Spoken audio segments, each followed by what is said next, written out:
ಎಲ್ರಿಗೂ ನಮಸ್ಕಾರ. ಇವತ್ತು ಒಂದು ಡಿಫರೆಂಟ್ ಆಗಿರೋ video ತಗೊಂಡ್ಬಂದಿದ್ದೀನಿ.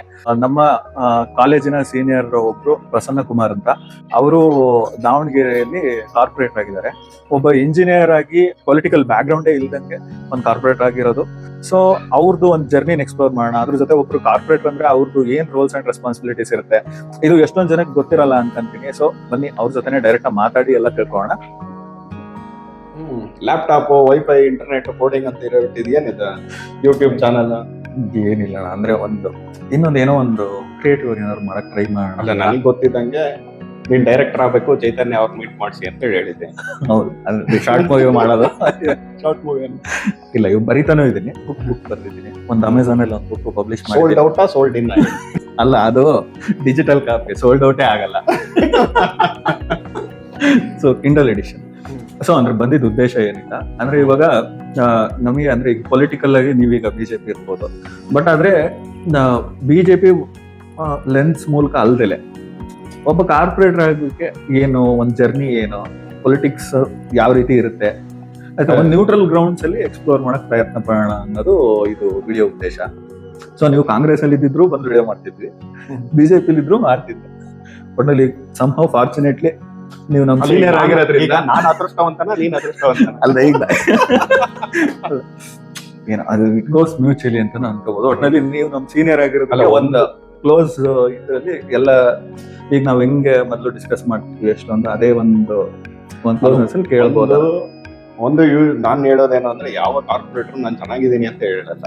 There are lots of pain ಈ ಜರ್ನಿಲಿ. ಪ್ರತಿಯೊಬ್ಬ ಅಂತ, ನಂದು ಅಂತ ಅಲ್ಲ, ಎಲ್ಲ ಕಾರ್ಪೊರೇಟರ್ಗಳಿಗೂ ಆ ತರದ ಒಂದು ಜರ್ನಿ ಇದ್ದೇ ಇರುತ್ತೆ. ಓಕೆ, ನನ್ ಕೈಲಾದಂತ ನಿನ್ನ ಪ್ರಶ್ನೆಗಳಿಗೆ ನಿನ್ನ ಎಕ್ಸಾಮ್ ಅಲ್ಲಿ ಪಾಸ್ ಆಗಕ್ ಟ್ರೈ ಮಾಡ್ತೀನಿ. ಸರಿ, ಶುರು ಮಾಡಿ.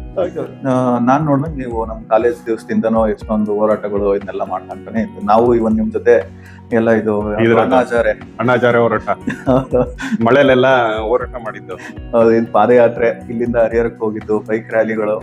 ಈಗ ನಾವೇ ಎಷ್ಟೊಂದು ಸರ್ಕಲ್ ಬ್ಲಾಕ್ ಮಾಡಿದ್ದು, ಜಯದೇವ್ ಸರ್ಕಲ್. ಒಂಥರ ನಮಗೂ ಒಂದು ಏನಂತಾರ ಪಠ್ಯೇತರ ಚಟುವಟಿಕೆ ತರ ಅಲ್ಲ, ಅದು ಒಂದು ಹೊಸ ಎಕ್ಸ್ಪ್ಲೋರೇಷನ್. ಬಹುಶಃ ನಮಗೂ ಕೂಡ ಸಾಕಷ್ಟು ಹೋರಾಟಗಳು ಆಗಿದ್ದಂಥದ್ದು. ಅಂದ್ರೆ ಆ ಅಣ್ಣಾಚಾರ್ಯ ಹೋರಾಟ, ಲೋಕಪಾಲ್ ಬಿಲ್ ಜಾರಿ ಮಾಡ್ಬೇಕು ಅಂತ ಆಗಿದ್ದಂತ ಹೋರಾಟ. ಬಹುಶಃ ಆ ಮಳೆಯಲ್ಲಿ ನಾವು ಮೋತಿವೀರಪ್ಪ ಗುಂಡಿ ಸರ್ಕಲ್ ಇದ್ದ ಹರಿಹರದವರೆಗೂ ನಾವು ರ್ಯಾಲಿ ಮಾಡಿದ್ವಿ. ಮಳೆಯಲ್ಲೇ ಎಲ್ಲ ಸಾವಿರಾರು ಜನ ಹರಿಹರದವರೆಗೂ. ಬಹುಶಃ ಆ ಬಾಂಡಿಂಗ್ ಅಥವಾ ಆ ಒಂದು ಇಗ್ನಿಷನ್ ಏನಂತೀವಿ, ಫೈರ್, ಮರೆಯಕ್ ಆಗದೆ ಇರೋದು. ಈಗ ಅಂದ್ರೆ ನಿಮ್ದು ಸಾಕಷ್ಟು ಲೆಂತಿ ಜರ್ನಿ ಇದೆ. ನೀವು ಈಗ ಒಂದು ಕಾರ್ಪೊರೇಟರ್ ಆಗಿ ಇವಾಗ ಎಲೆಕ್ಷನ್ ಆಗೋವರೆಗೆ ತುಂಬಾ ಲಾಂಗ್ ಜರ್ನಿ ಇದೆ ಅಂತ ಅನ್ಕೊಂತೀನಿ. ಈಗ ನೀವು ಇಂಜಿನಿಯರಿಂಗ್ ಮಾಡಿ ಕೆಲ್ಸಕ್ಕೆ ಹೋಗಿ ಅದನ್ನ ಬಿಟ್ಟು ನಾನು ಪೊಲಿಟಿಕ್ಸ್ ಬರ್ಬೇಕು ಅಂತ ಏನಕ್ಕೆ ಅನ್ನಿಸ್ತು? ಒಂದು, ನೀನೇ ನೋಡ್ದಂಗೆ ಕಾಲೇಜಿನ ದಿನಗಳಲ್ಲಿ UBTT ಕಾಲೇಜ್ ಇರ್ಬೋದು, ಬೇರೆ ಬೇರೆ ಕಾಲೇಜ್ಗಳದ್ದು ಯೂನಿವರ್ಸಿಟಿ, ಕಾಂಪೋ ಯೂನಿವರ್ಸಿಟಿ ಹೋರಾಟ, BTU ಹೋರಾಟ, ಈ ತರದ ಅನೇಕ ಹೋರಾಟಗಳನ್ನ, ವಿಶೇಷವಾಗಿ SC ST OBC ಹಾಸ್ಟೆಲ್ಗಳ ಇನ್ಫ್ರಾಸ್ಟ್ರಕ್ಚರ್, ತುಂಬಾ ಹೋರಾಟಗಳನ್ನ ನಾವು ವಿದ್ಯಾರ್ಥಿ ಸಂಘಟನೆ ಮೂಲಕ ತೆಗೆದುಕೊಂಡಿರ್ತದ್ದು. ಆದ್ರೆ ಎಲ್ಲೋ ಒಂದ್ ಕಡೆ ಆ ಹೋರಾಟಗಳು ಕೆಲವೊಂದು ಫ್ರೂಟ್ಸ್ ಅನ್ನ ಕೊಡ್ತು, ನ್ಯಾಯವನ್ನು ಕೊಡ್ತು. ಆದ್ರೆ ಇನ್ ಕೆಲವೊಂದು ಹೋರಾಟಗಳ ಒಟ್ಟು ಈ ಬ್ಯೂರೋಕ್ರಸಿ ಸಿಸ್ಟಮ್, ಪೊಲಿಟಿಕಲ್ ಸಿಸ್ಟಮ್ ಅಲ್ಲಿ ಎಲ್ಲೋ ಒಂದ್ ಕಡೆ ನ್ಯಾಯ ಕೊಡಕ್ಕಾಗ್ಲಿಲ್ಲ ಕೆಲವೊಂದು ಹೋರಾಟಗಳಿಗೆ ಅಂತ ಅನಿಸ್ತು ನನಗೆ.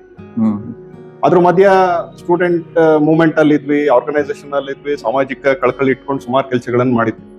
ಯಾವುದೋ ಒಂದು ಪಾಯಿಂಟ್ ಆಫ್ ಟೈಮ್ ಅಲ್ಲಿ ಅದಕ್ಕೊಂದು ಪೊಲಿಟಿಕಲ್ ಇನ್ಕ್ಲಿನೇಷನ್ ಸಿಕ್ತು. ಒಂದು ಬಿಜೆಪಿ ವಾಜಪೇಯಿ ಅವರ ಕೆಲಸಗಳು ನಾನು ತುಂಬಾ ಜನ ನಾನು ನೋಡಿದ್ದೆ. ಸ್ವತಃ ನನ್ನ ಮಾಮನೆ ಅವರ ಅಟ್ಲಾಸ್ ಸೈಕಲ್ ಇತ್ತು. ಅವಾಗ ಅಟ್ಲಾಸ್ ಸೈಕಲ್ಗೆ ಒಂದು ಚೈನಿಗೆ ಒಂದು ಗಾರ್ಡ್ ಬರ್ತಿತ್ತು, ಅದು ತುಂಬಾ ಸ್ಪೇಸ್ ಇರ್ತಿತ್ತು. ಅಲ್ಲಿ ವಾಜಪೇಯಿ ಇದೆ ಗ್ರೇಟ್ ಅಂತ ಬರ್ಸಿದ್ರು. ಅಂದ್ರೆ ತುಂಬಾ ಜನಕ್ಕೆ ಇನ್ಸ್ಪಿರೇಷನ್, ಯೂತ್ಸ್ಗೆ. ಮೊದಲನೇದು ವಾಜಪೇಯಿ ಅವರು. ನಂತರದ ದಿನಗಳಲ್ಲಿ, ಅಂದ್ರೆ ಇತ್ತೀಚಿನ ದಿನಗಳಲ್ಲಿ ನರೇಂದ್ರ ಮೋದಿ ಅವರ ನಾಯಕತ್ವ. ಸೊ ಇವೆರಡು ಎಲ್ಲ ಒಂದ್ ಕಡೆ ಬಿಜೆಪಿ ಜೊತೆ ಇನ್ಕ್ಲಿನೇಷನ್, ಒಂದು ವಿದ್ಯಾರ್ಥಿ ಸಂಘಟನೆ ಇದ್ದನ್ನು ಕೂಡ ನಾವು ನ್ಯಾಷನಲ್ ಇಂಟಿಗ್ರಿಟಿ ಇಟ್ಕೊಂಡು ಕೆಲಸ ಮಾಡಿದ್ವಿ. ಹಾಗಾಗಿ ಆ ಸ್ಟೂಡೆಂಟ್ ಮೂವ್ಮೆಂಟ್ ಇಂದ ನ್ಯಾಯವನ್ನು ಕೊಡಬೇಕು ಅಂತ ಅಂದ್ರೆ ಎಲ್ಲ ಒಂದ್ ಕಡೆ ರಾಜಕೀಯ ಶಕ್ತಿ ಬೇಕು. ಅದು ಇದ್ದಾಗ ಇನ್ನು ಹೆಚ್ಚು ಕೆಲಸ ಮಾಡ್ಬೋದು, ಹೆಚ್ಚು ನ್ಯಾಯವನ್ನು ಕೊಡ್ಬೇಕು ಅಂತ ಅನ್ಸುತ್ತೆ. ಆ ಕಾರಣಕ್ಕೆ ಹೇಳಿದ್ನಲ್ಲ, it's a point of time, intentional ಅಲ್ಲ. ನಾನು ರಾಜಕಾರಣವನ್ನ ಬೈಕಂತ ಬಂದಿದ್ದಂತ. ಟಿಲ್ PUC ವರ್ಗು ರಾಜಕಾರಣಿಗಳನ್ನ ಬೈತಿದ್ದೆ, ರಾಜಕಾರಣವನ್ನು ಬೈತಿದ್ದೆ. ಅಂದ್ರೆ ಇವತ್ತು ಪಾರ್ಟ್ ಆಫ್ ದ ಸಿಸ್ಟಮ್ ಆಗಿದೆ. ಅಂದ್ರೆ ಈಗ ನಿಮ್ದು ಫ್ಯಾಮಿಲಿ ಬ್ಯಾಕ್ ಗ್ರೌಂಡ್ ಅಲ್ಲಿ ಯಾರಾದ್ರೂ ಇದ್ರ ಪೊಲಿಟಿಕ್ಸ್ ಒಳಗೆ? ನಾನೇ ಮೊದಲನೇ ಜನರೇಷನ್ ಹೇಳಿದ್ನಲ್ಲ, ನಾನು ಬರ್ತೀನಿ ಅಂತ ಅನ್ಕೊಂಡಿದ್ದಿಲ್ಲ. ಈ ಒಟ್ಟು ಸಿಸ್ಟಮ್ ನ ಹೇಟ್ ಮಾಡ್ತಿದ್ದೆ, ರಾಜಕಾರಣಿಗಳನ್ನ ವಿಶೇಷವಾಗಿ. ಟಿಪಿಕಲಿ ನಾವು ರಾಜಕೀಯ ಅಂತ ನೋಡಿದ್ರೆ ಒಂದ ಫ್ಯಾಮಿಲಿ ಬ್ಯಾಕ್ ಗ್ರೌಂಡ್ ಇರ್ಬೇಕು, ಇಲ್ಲ ಬರೋಬ್ಬರಿ ದುಡ್ಡು ಇರ್ಬೇಕು. ಎರಡರಲ್ಲೊಂದು ಇಲ್ಲ ಅಂದ್ರೆ ಪೊಲಿಟಿಕ್ಸ್ಗೆ ಎಂಟರ್ ಆಗಕ್ ಆಗಲ್ಲ. ಸೊ ನಿಮ್ ಜರ್ನಿ ಹೆಂಗಿತ್ತಂತ ಅಂದ್ರೆ ವಿತ್ ರೆಸ್ಪೆಕ್ಟ್ ಟು ಇದನ್ನ ಬಿಲ್ಡ್ ಮಾಡೋದು ಅಂತ, ನಿಮ್ದೊಂದು ಬ್ರ್ಯಾಂಡ್ ಅಂತ ಬಿಲ್ಡ್ ಮಾಡ್ಬೇಕು, ನೀವ್ ಯಾರಂತ ಜನಕ್ಕೆ ಗೊತ್ತಾಗ್ಬೇಕು. ಈಗ ರಾಜಕೀಯ ಅಂದ್ರೇನೆ ಅದಲ್ಲ. There are two things.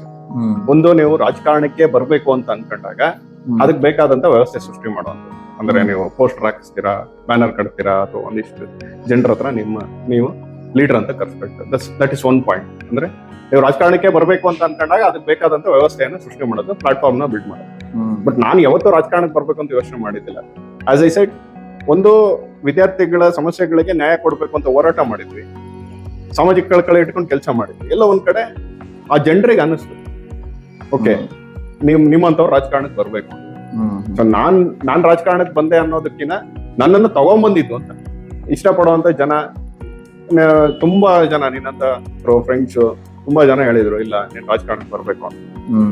ಆ ತರ ಬಂದಿದ್ದಂಥದ್ದು. ಸೊ ನಮ್ಮ ಮನೇಲಿ ಯಾರು ಇಲ್ಲ ಆ ತರದ. ನಮ್ ತಂದೆಯವರು ಒಂದು ಬ್ಯಾಂಕ್ ಅಲ್ಲಿ ಕೆಲಸ ಮಾಡಿದಂತ, ತುಂಬಾ ಏನೋ ಕ್ಯಾಪಿಟಲಿಸ್ಟ್ ಮಂತನ ಅಂತಾನು ಇಲ್ಲ. ಸೊ ನನ್ನನ್ನು ಕೇಳಿದ್ರೆ I was planted by people. Okay. So ಈಗ ಅಂದ್ರೆ ಅಲ್ಲಿ ಕ್ವಶನ್ ಬರೋದು ಏನಂದ್ರೆ, ಅಂದ್ರೆ ಎಷ್ಟು ಸಪೋರ್ಟಿವ್ ಆಗಿದ್ರ ಫ್ಯಾಮಿಲಿ? ಈಗ ಯೂಶಲಿ ಏನೋ ಒಂದು ಇಂಜಿನಿಯರಿಂಗ್ ಮಾಡದಪ್ಪ ಅಂತಂದ್ರೆ ಹೋಗಪ್ಪ, ಹೋಗಿ ಇನ್ಫೋಸಿಸ್ ಜಾಯ್ನ್ ಆಗು, ಇಲ್ಲ ಬೇರೆ ಇರೋ ಒಂದು ಐಟಿ ಕಂಪ್ನಿಗೆ MNC ಹೋಗಪ್ಪ ಅನ್ನೋದು typical mentality of Indian people. So ಹೆಂಗ್ ಕನ್ವಿನ್ಸ್ ಮಾಡಿದ್ರಿ? ಮನೇಲಿ ಸಪೋರ್ಟ್ ಸಿಗ್ತಾ? ಅಲ್ಲ, ಯೂಶುವಲಿ ಒಂದು ರೆಸಿಸ್ಟೆನ್ಸ್ ನಮ್ಮಂತ ಸ್ಪೆಷಲಿ ಮಿಡಲ್ ಕ್ಲಾಸ್ ಫ್ಯಾಮಿಲೀಸ್ ಗಳಲ್ಲಿ ಇರುತ್ತೆ. ಮಿಡಲ್ ಕ್ಲಾಸ್ ಫ್ಯಾಮಿಲೀಸ್ ಅಂದ್ರೆ ಸೆಕ್ಯೂರಿಟಿ ಅಂತ ಅಂದ್ರೆ ಏನು, ಒಂದ್ ಜಾಬ್, ಇಂಜಿನಿಯರಿಂಗ್ ಓದಿದ್ಯಾ, ಒಂದ್ ಮಲ್ಟಿನ್ಯಾಷನಲ್ ಕಂಪ್ನಿಲಿ ಜಾಬ್ ಮಾಡಬೇಕು, US ಫಾರಿನ್ ಹೋಗಿ ಸೆಟ್ಲ್ ಆಗ್ಬೇಕು.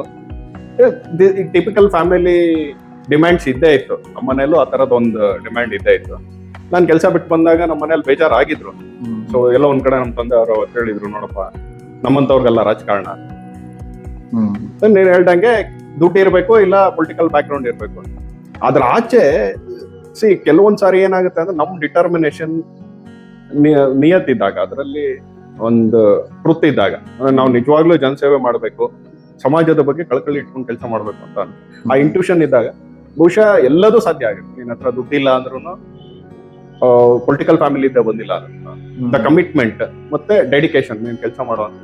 ನಾನಿವತ್ತು ಸುಮಾರು ಯೂತ್ಸಿಗೆ ಅದನ್ನೇ, ತುಂಬಾ ಜನರಿಗೆ ಏನಿದೆ ಅಂದ್ರೆ, ನನ್ನ ಹತ್ರ ದುಡ್ಡಿದ್ರೆ ಅಥವಾ ಯಾವ್ದೋ ಒಂದು ಪೊಲಿಟಿಕಲ್ ಬ್ಲೆಸ್ಸಿಂಗ್ ಇದ್ರೆ ಮಾತ್ರ ನಾನು ಏನಾದ್ರೂ ಆಗಕ್ಕಾಗುತ್ತೆ.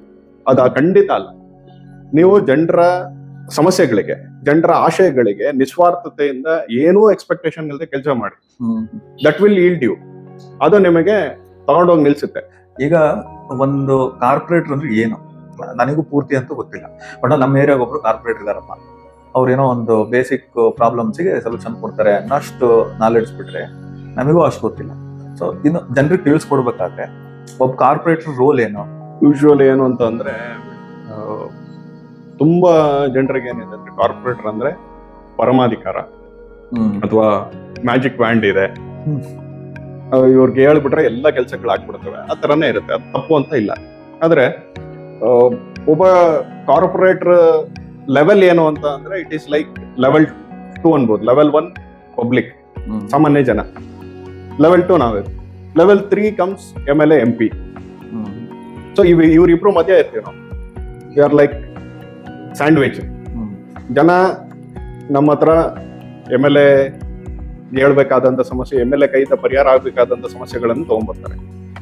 ಅದ್ರ ಜೊತೆಗೆ ಕಾರ್ಪೊರೇಟರ್ ಸಮಸ್ಯೆನ ತಗೊಂಡ್ಬರ್ತಾರೆ. ಬಟ್ ಬೇಸಿಕ್ ಆಗಿ ಒಬ್ಬ ಕಾರ್ಪೊರೇಟರ್ ಜವಾಬ್ದಾರಿ ಏನಿರುತ್ತೆ ಅನ್ನೋದನ್ನ ಕನ್ಫೈನ್ ಮಾಡಕ್ ಹೋದ್ರೆ, ಒಂದು ಇನ್ಫ್ರಾಸ್ಟ್ರಕ್ಚರ್, ಅವ್ರ ವಾರ್ಡ್ನ, ಅವರ ಏರಿಯಾ, ಅವ್ರ ಕ್ಷೇತ್ರ ಯಾವ್ದು ಬರುತ್ತೆ ಆ ವಾರ್ಡಿನ ಪ್ರೈಮರಿ ಕೆಲಸಗಳು ಅಂದ್ರೆ ಕ್ಲೀನ್ಲಿನೆಸ್, ಅವ್ರು ಬರುವಂತ ಬೀದಿಗಳನ್ನ ಸ್ವಚ್ಛವಾಗಿ ಇಟ್ಕೊಳ್ಳೋದು, ಕಸ ಓಡಿಸೋದು, ಕ್ಲೀನ್ ಕಸ ತಗ್ಸೋದು.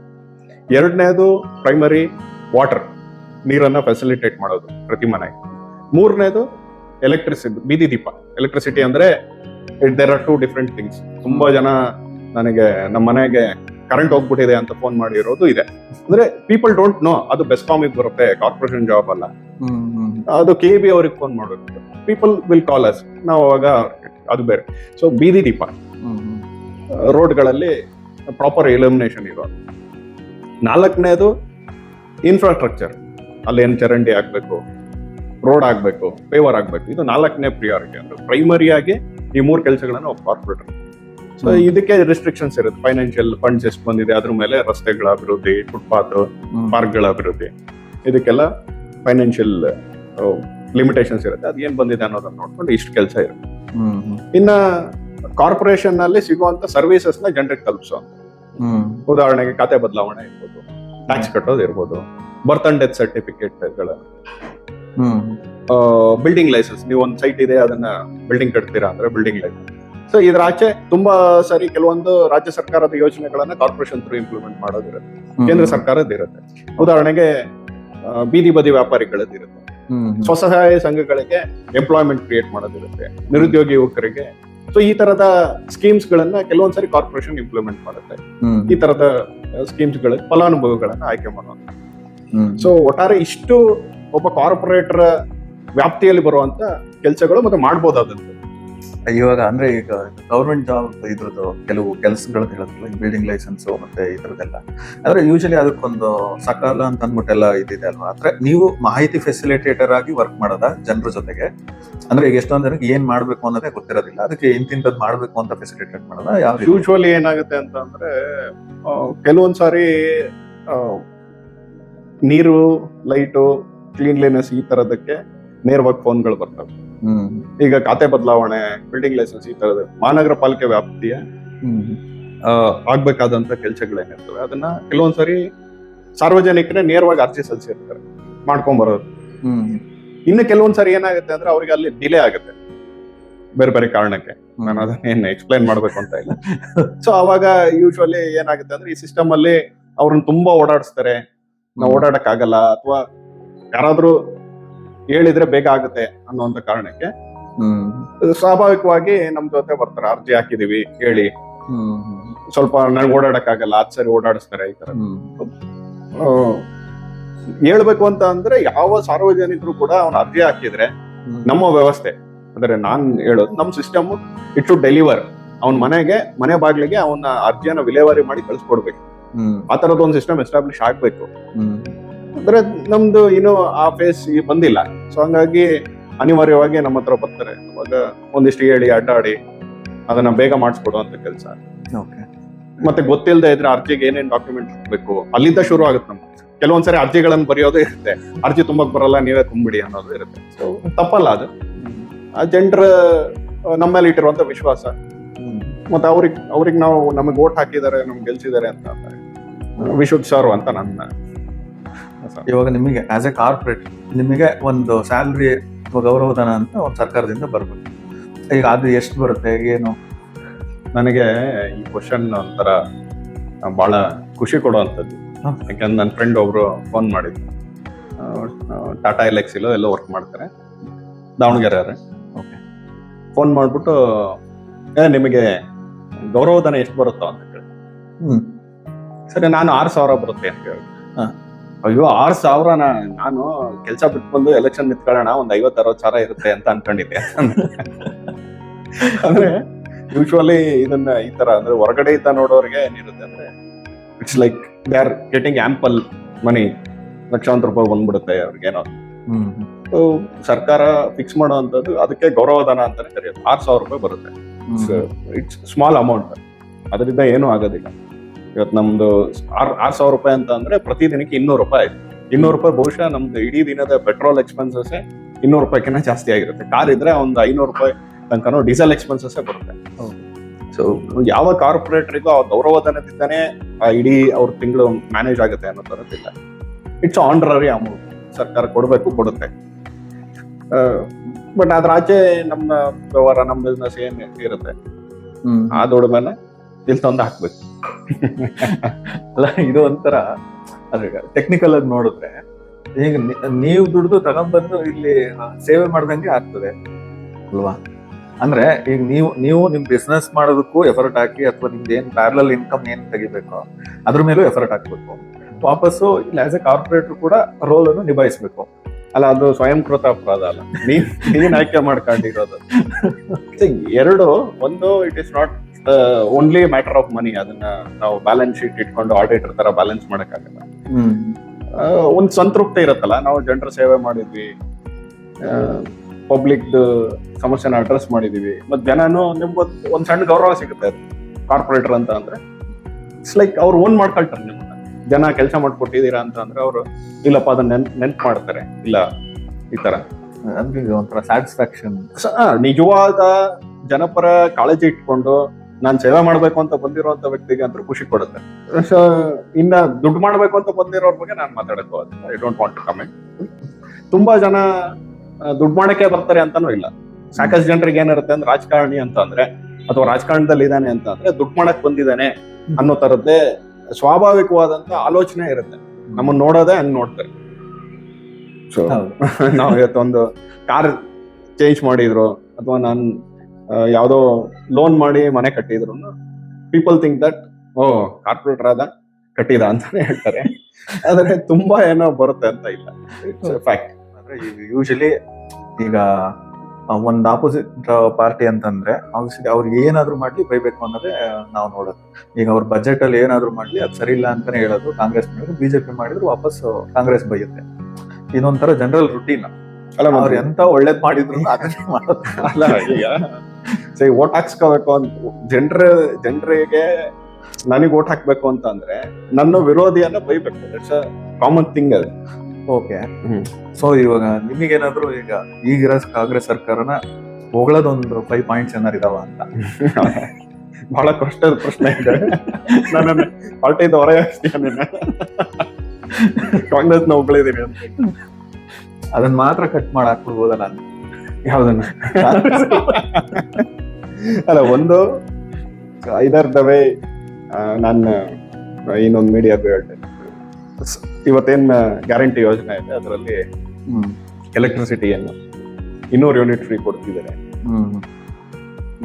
ಸೊ ಬಹುಶಃ ಕಾಂಗ್ರೆಸ್ ಸರ್ಕಾರ ಲೈಫ್ ಟೈಮಿಗೆ 200 ಯೂನಿಟ್ ಅನ್ನ ಫ್ರೀ ಕೊಟ್ರೆ ಅದೊಂದು ಒಳ್ಳೆ ಯೋಜನೆ ಅಂತ ನಾನು ಅವರಿಗೆ ಸಪೋರ್ಟ್ ಮಾಡ್ಬೋದು. ಆದ್ರೆ ಪ್ರೊವೈಡೆಡ್ ದೇ ಶುಡ್ ಅಶ್ಯೂರ್. ಈಗ ನಾವೇನು ಅಂತ ಅಂದ್ರೆ ನನ್ನ ಫ್ರೆಂಡ್ ಒಬ್ಬನಿದ್ರು ಫೈನಾನ್ಸ್ ಅಲ್ಲಿ, ಅವ್ರಿಗೆ ಕೇಳಿದ್ರೆ ಅವ್ರಿಗೆ ಲಾಭ ಹೆಂಗಪ್ಪ ಅಂತ ಅಂದ್ರೆ ಯಾರು ಲೋನ್ ಕಟ್ಟಲಿಲ್ಲ ಅಂದ್ರೆ ಅಥವಾ ಲೋನ್ ಕಟ್ಟಕ್ ಬಂದ್ರೆ ಅದನ್ನ ಕಟ್ಸ್ಕೊಳ್ಳಿಲ್ಲ ಹಂಗಿದ್ರೆ ಲಾಭ ಜಾಸ್ತಿ ಅಂತ. EMI ಯಾಕಂದ್ರೆ ಒಂದು ಬಡ್ಡಿ ಬೆಳೆಯುತ್ತೆ, 3 ತಿಂಗಳು ಕಟ್ಟಲಿಲ್ಲ ಅಂದ್ರೆ 3 ತಿಂಗಳಿಗೆ ಇಂಟ್ರೆಸ್ಟ್ ಬೆಳೆಯುತ್ತೆ. ಕಟ್ಟೋದನ್ನ ಮಿಸ್ ಮಾಡಿ ಚೆಕ್ ಬೌನ್ಸ್ ಆಯ್ತು ಅಂತ 500 ರೂಪಾಯಿನೋ ಈ ತರದ್ ಏನೋ ಚಾರ್ಜಸ್ ಇರುತ್ತೆ. ಮತ್ತೆ ಹೊಸ ಗಾಡಿ ಅವ್ನು 1 ವರ್ಷದ ಕಟ್ಟಿ ಲೋನ್ ಕಟ್ಟಲಿಲ್ಲ ಹಂಗಿತ್ತ ಅಂದ್ರೆ ಆ 2 ವೀಲರ್ ನಮ್ಗೆ ಒಳ್ಳೆ ರೇಟಿಗೆ ಹೋಗುತ್ತೆ. So this is their profit. ಆ ತರ ಇವತ್ತೇನ್ ಕಾಂಗ್ರೆಸ್ ಗೌರ್ಮೆಂಟ್ ಫ್ರೀ ಕೊಟ್ಟಿದೆ ಅದನ್ನ ಜನ ಹೊಗಳ್ತಾ ಇದಾರೆ ಅನ್ನೋದ್ ಬಿಟ್ರೆ, ಸೊ ಮುಂದಿನ ದಿನಗಳಲ್ಲಿ ನಮ್ಗೆ ಅದು ಯೂನಿಟ್ ರೇಟ್ಸ್ ಇವತ್ತೇನ್ ಫ್ರೀ ಕೊಟ್ಟಿದ್ದಾರೆ ಅದನ್ನ ಸೇರಿಸಿ ಮುಂದಿನ ದಿನಗಳಲ್ಲಿ ಬಿಲ್ ಬರುತ್ತೆ. ಈ ಫೈನಾನ್ಸ್ ತರಾನೇ ಮೀಟರ್ ಬಡ್ಡಿ ಆಗಿ ಬರುತ್ತೆ. ಹಂಗಾಗಿ ಸೊ ಎಲ್ಲ ಒಂದ್ ಕಡೆ ಐ ಎಂಡೋರ್ಸ್ ಅದನ್ನ ಲೈಫ್ ಟೈಮಿಗೆ ಒಂದ್ ಜೀವಿತಾವಧಿಗೆ ಒಬ್ಬ ವ್ಯಕ್ತಿಗೆ ಫ್ರೀ ಆಗಿ ಕೊಟ್ಬಿಡಿ ನೀವು 200 ಯೂನಿಟ್ ಅಂತ ಕೊಟ್ರೆ ಅದನ್ನ ಮೆಚ್ಕೋಬಹುದು. ನೀವು ಅಲ್ಲೂ ಒಂದ್ ಕ್ಯಾಚ್ ಇಟ್ಟೆ ಅಲ್ಲ ಇರೋದು. ಎರಡನೇದು ಹೇಳ್ಬೇಕು ಅಂದ್ರೆ ಮೂಡ ಸೈಟ್ ಸಿದ್ದರಾಮಯ್ಯನವರು ವಾಪಸ್ ಕೊಟ್ಟಿದ್ದಾರೆ.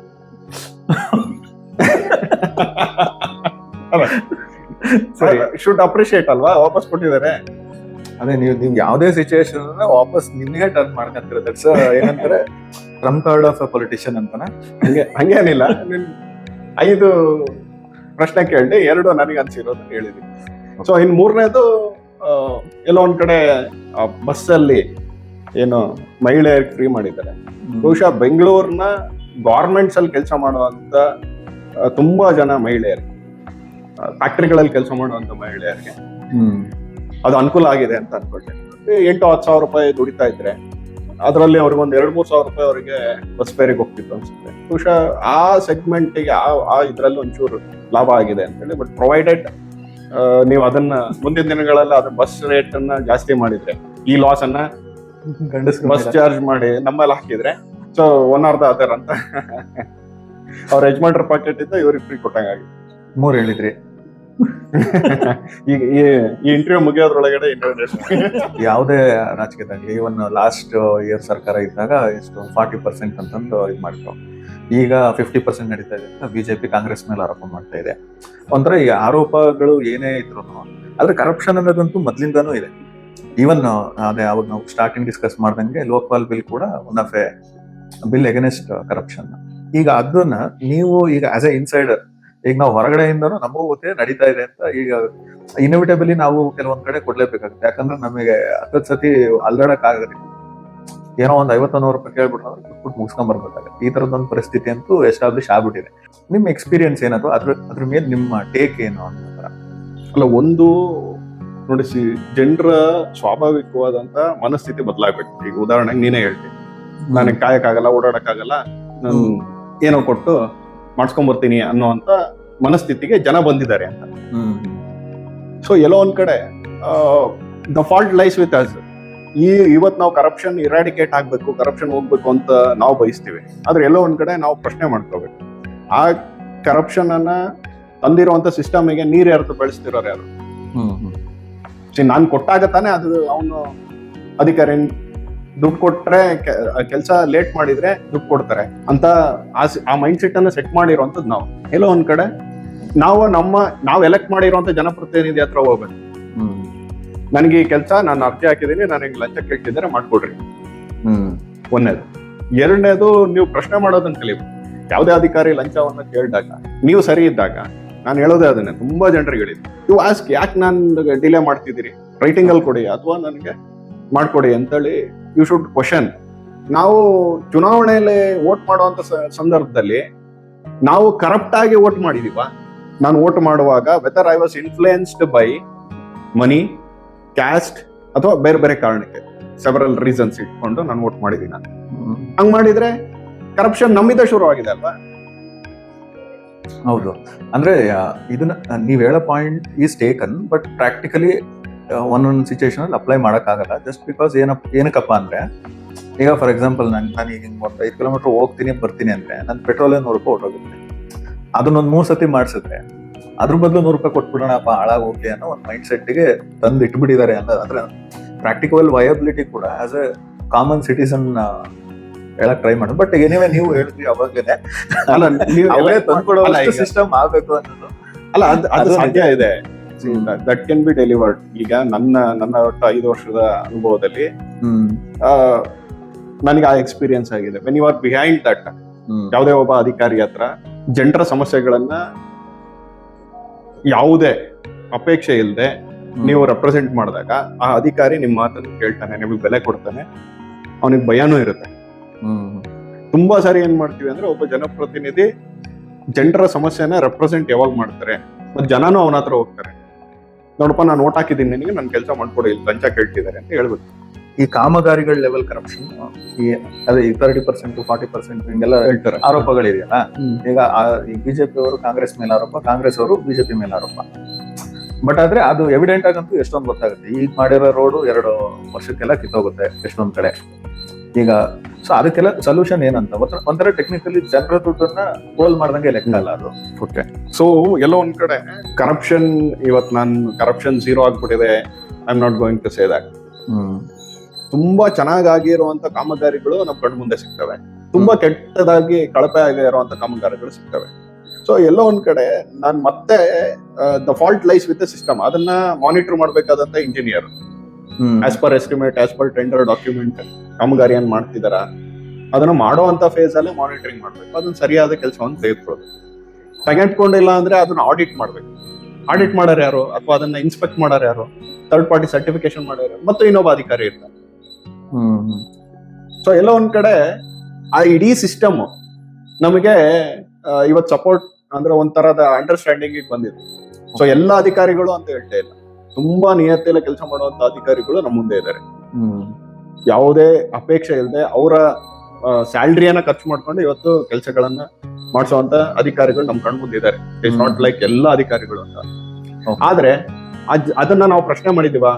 ನಾವು ಜನ ಕಳಪೆ ಕಾಮಗಾರಿ ಆದಾಗ ಅದನ್ನ ಹೋಗಿ ಕಮಿಷನರ್ಗೆ, ಅಥವಾ ಅವ್ರು ರೆಸ್ಪಾಂಡ್ ಮಾಡ್ಲಿಲ್ಲ ಅಂದ್ರೆ ಅದ್ರ ಮೇಲಿನ ಅಧಿಕಾರಿ DC ಅವ್ರಿಗೆ, DC ಅವ್ರು ರೆಸ್ಪಾಂಡ್ ಮಾಡ್ಲಿಲ್ಲ ಅಂದ್ರೆ ಅದ್ರ ಮೇಲಿನ ಪ್ರಿನ್ಸಿಪಲ್ ಸೆಕ್ರೆಟರಿ ಅವ್ರಿಗೆ, ಇಲ್ಲಿವರೆಗೂ ದೂರನ್ನ ತೆಗೆದುಕೊಂಡು ಹೋಗುವಂತ ಕೆಲಸವನ್ನ ಯಾವ್ದಾದ್ರು ವ್ಯಕ್ತಿಗಳು ಮಾಡಿದ್ರೆ ಅದಕ್ಕೆ ಖಂಡಿತವಾಗ್ಲೂ ಎನ್ಕ್ವೈರಿ ಆಗಿರುತ್ತೆ. ಮತ್ತೆ ಈ ತರದ ಕೇಸ್ಗಳು ನಮ್ಮ ಹತ್ರ ಇದಾವೆ. ಎನ್ಕ್ವೈರಿ ಆಗಿ ಯಾವ್ದೋ ದೂರ ಬಂದಾಗ ಕಂಪ್ಲೇಂಟ್ ಆಗಿ ಅದನ್ನ ಕ್ರಮ ತೆಗೆದುಕೊಂಡಿರುತ್ತೆ. ಸೊ ಈ ತರ ಎಷ್ಟು ಕಾಮಗಾರಿಗಳಿಗಾಗಿದ್ದಾವೆ ಅಂತ ಲೆಕ್ಕ ಮಾಡಿದ್ರೆ ಕೆಲವೇ ವ್ಯಕ್ತಿಗಳು ಈ ತರ ಜೆನೈನ್ ಆಗಿ ಅದನ್ನ ಪ್ರಶ್ನೆ ಮಾಡಿದ್ರು. ಸೊ ಅದು ಸಾಮೂಹಿಕವಾಗಿ ಆಗ್ಬೇಕು. ಅವಾಗ ಏನಾಗುತ್ತೆ, ಲಂಚ ತೆಗೆದುಕೊಳ್ಳೋ ಅಂತ ಅಧಿಕಾರಿಗಳು ಅನ್ಸುತ್ತೆ, ಇಲ್ಲಪ್ಪ ನಾನು ತಗೊಂಡು ಬಿಲ್ ಮಾಡ್ಕೊಟ್ರೆ ನಾಳೆ ಜನ ಕ್ವಶನ್ ಮಾಡಿದ್ರೆ ನನಗೆ ಶಿಕ್ಷೆ ಆಗುತ್ತೆ. ಈ ಸಿಸ್ಟಮ್ನ ಸರಿ ಮಾಡೋದಕ್ಕೆ ನಾವು ತೋರಿಸದೇ ಇರುವಂತ ಬದ್ಧತೆ ಮತ್ತೆ ಕಮಿಟ್ಮೆಂಟ್ ಇದ್ದಾನೆ. ಈ ಸಿಸ್ಟಮ್ ಇನ್ನೂ ಕರಪ್ಷನ್ ಸಿಸ್ಟಮ್ ಸ್ಟ್ರಾಂಗ್ ಆಗ್ತಾ ಇದೆ ಅಂತ ಅನ್ಸುತ್ತೆ.